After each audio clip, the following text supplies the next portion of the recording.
Let's move on then, and the Bank of England and currency, Charles. Yes, currency, and I think widening cracks in the central bank digital currency narrative. I'm beginning to talk about this because yesterday the Bank of England published, or rather updated, one of their statistical notices, 2024-01, which says that at present neither the general notes and definitions nor the classification of accounts guide provide any guidance on the statistical reporting of crypto assets. Now, that might sound frightfully mundane, but the reason for highlighting it is that it specifically refers now to issued by a monetary authority, brackets, i.e. a central bank digital currency.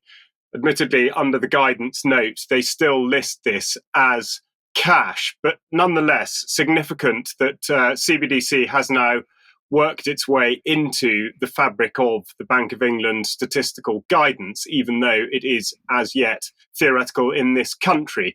Now, which way is the wind blowing? And to go to a well thought of publication for some sort of comment and analysis. So we'll look at the Cato Institute, and they have an article at the moment published last month by Nicholas Anthony.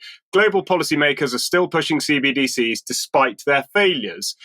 And he says in November alone, officials from the International Monetary Fund, Bretton Woods Committee and Bank for International Settlements issued rallying calls for governments to push forward on CBDCs with courage and determination.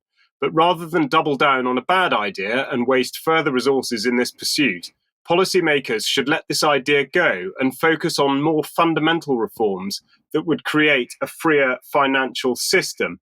I think he's giving them the benefit of the doubt there.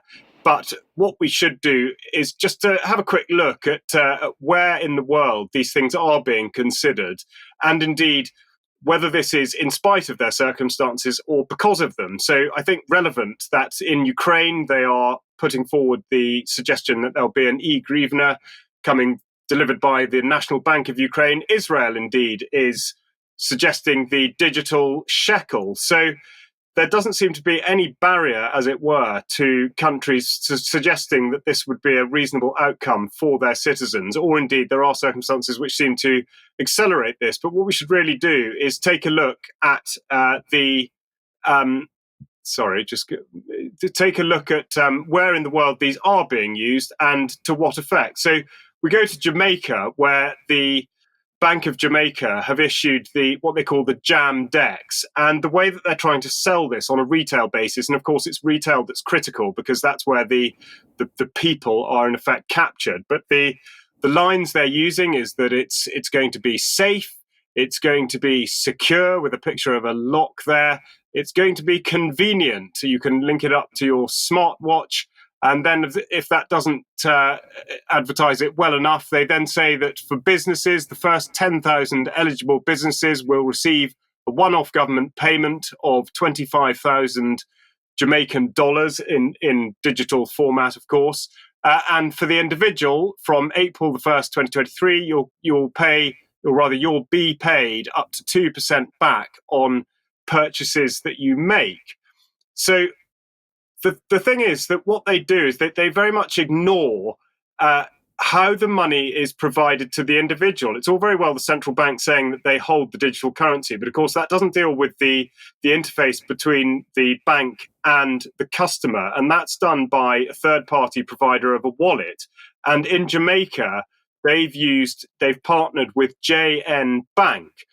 So JN Bank, one would hope, would be an organisation with a blemishless record of security. Not so, unfortunately. On the morning of Saturday, March the 14th, 2020, the Jamaica National Group experienced a data security breach as a result of a cyber attack on our systems through ransomware. On investigation, we discovered that there was unauthorised access to our system, which has impacted our ability to operate as usual. Now, although that might be a standalone example and certainly can't be used to rubbish the entire system outright, there are these concerns around the safety, and that there's absolutely no guarantee at all that anybody's able to produce a system, particularly in the wallet capacity, that will be secure. Nigeria is another country that's had a digital currency functioning for some time, the eNaira. And another issue is, of course, the programmability and indeed the restrictions on it. So they have a variety of categories: bronze, silver, gold, and platinum. And I should just draw your attention to the fact that the bronze wallet allows a daily withdrawal of 44 pence, whilst the platinum wallet, the top flight capability, has a wallet cap of just £4,368. So suggestions that a digital currency can be controlled, sort of down to the last penny, are indeed well warranted. Then the other thing, of course, that hadn't really been thought about at all, and it's not directly related to central bank digital currencies, but it does illustrate why central banks want to be able to control the whole of the crypto sphere, is the realization that sanctions, or at least organizations, individuals, or countries that are sanctioned against, in effect can mitigate this by the use of cryptocurrency. So what can be done, says the US Government Accountability Office? Digital assets have characteristics that make them attractive to those looking to avoid sanctions. For example, they enable users to rapidly transfer value across borders and provide a level of anonymity. However, they also have limitations. For instance, federal agencies and private sector actors may be able to trace transactions and those making them on public blockchains. Federal agencies that monitor illegal financial activities, such as the Departments of Justice and Treasury, have taken action to address the risks posed by digital assets. For example, the Department of Justice charged 5 Russian and 2 Venezuelan nationals for using cryptocurrency to evade sanctions related to obtaining Venezuelan oil and US military technology. Now, in the United Kingdom, the situation has been under review in both the House of Commons and the House of Lords. And the most recent summary from, the House of Commons Treasury Committee asks a very good question, which is the digital pound still a solution in search of a problem? Now, we're quite familiar with solutions in search of problems over the last few years, and certainly not just restricted to economic affairs. But the conclusion of this committee is that we have yet to hear a convincing case for why the UK needs a retail CBDC.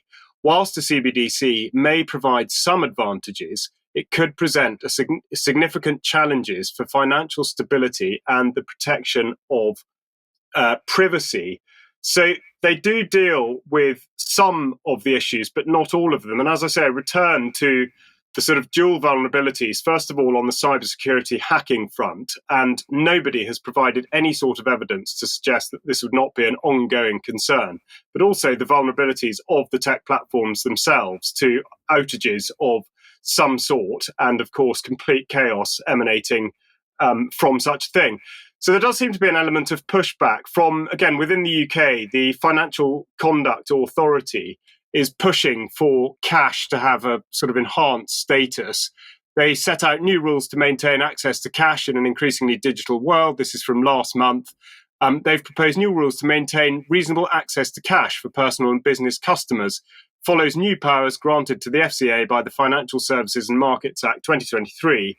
And again, just to look on the positive side, the payment survey from last year, the British Retail Consortium, shows that cash use has increased from 15% to just under 19% of transactions. So we'll just have a look at how that works. The graph on screen now shows the downwards line, the black or dark blue line running across the centre of the graph has gone down quite sharply, but then represented is a sort of an uptick in the last year or so. Now, we'll wait obviously for more data to come out on that.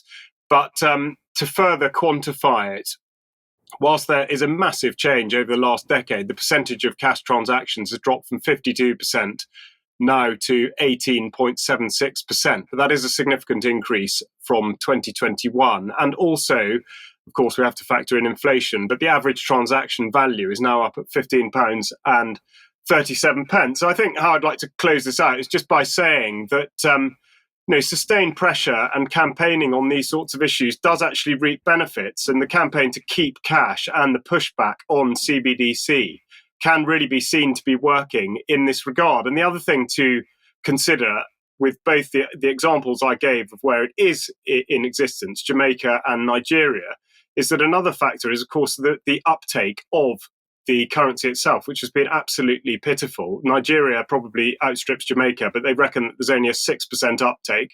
So these things are worth fighting against, and ground can be made. Okay, thank you, Charles.